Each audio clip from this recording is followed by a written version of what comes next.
Thanks, Tristan. We see the product of Photoshop everywhere, from billboards to magazines, and even in the hands of students in the graphic design class here at Foothill. Reporter Madison Flick tells us more.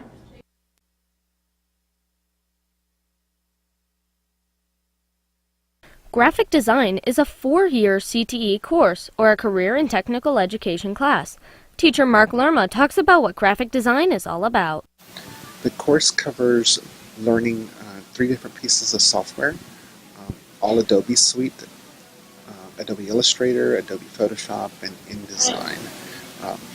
We teach the students all of the skills needed to do wonderful creative designs. Students create colorful masterpieces using programs like Photoshop, Illustrator, and InDesign. Some students even go out to help other teachers by designing the posters and papers they need to make learning fun and colorful. Senior Angel Dare shares his experience with the class.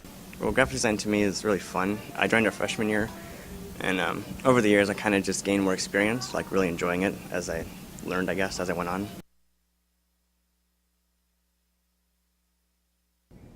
Thanks, Madison. Now on over to reporter Jana Downing in the studio with a few changes coming to one of everybody's favorite CTE programs on campus.